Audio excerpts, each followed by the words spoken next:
Daily Bible reading, 1 Samuel chapter 13. Saul was years old when he became king, and he reigned over Israel 2 years. Saul picked 3,000 Israelites, of whom 2,000 were with Saul in Michmash and in the hill country of Bethel, and 1,000 with Jonathan in Gibeah of Benjamin. The rest of the troops he sent back to their homes. Jonathan struck down the Philistines' prefect in Geba, and the Philistines heard about it. Saul had the ram's horn sounded throughout the land, saying, "Let the Hebrews hear." When all Israel heard that Saul had struck down the Philistine prefect, and that Israel had incurred the wrath of the Philistines, all the people rallied to Saul at Gilgal. The Philistines in turn gathered to attack Israel, 30,000 chariots and 6,000 horsemen, and troops as numerous as the sands of the seashore. They marched up and encamped at Michmash, east of Beth-aven. When the men of Israel saw that they were in trouble, for the troops were hard pressed, the people hid in caves, among thorns, among rocks, in tunnels, and in cisterns. Some Hebrews crossed the Jordan to the territory of Gad and Gilead. Saul was still at Gilgal, and the rest of the people rallied to him in alarm. He waited 7 days, the time that Samuel had said.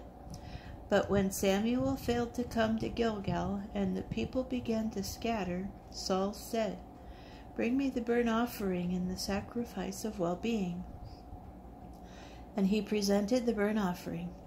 He had just finished presenting the burnt offering when Samuel arrived, and Saul went out to meet him and welcome him. But Samuel said, "What have you done?" Saul replied, "I saw the people leaving me and scattering. You had not come at the appointed time, and the Philistines had gathered at Michmash. I thought the Philistines would march down against me at Gilgal before I had entreated the Lord. So I forced myself to present the burnt offering." Samuel answered Saul, "You acted foolishly in not keeping the commandments that the Lord your God laid upon you. Otherwise the Lord would have established your dynasty over Israel forever. But now your dynasty will not endure. The Lord will seek out a man after his own heart, and the Lord will appoint him ruler over his people, because you did not abide by what the Lord had commanded you."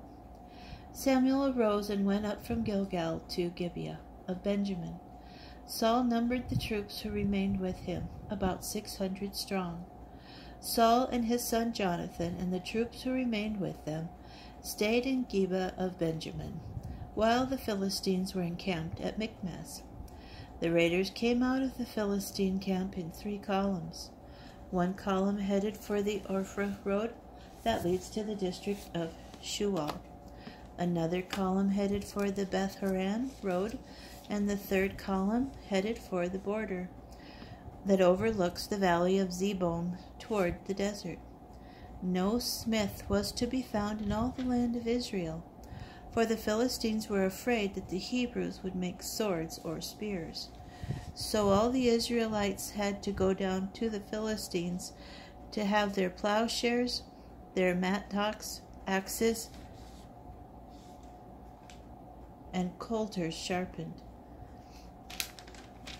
The charge for sharpening was a pim, for plowshares, mattocks, 3-pronged forks and axes, and for setting the goads.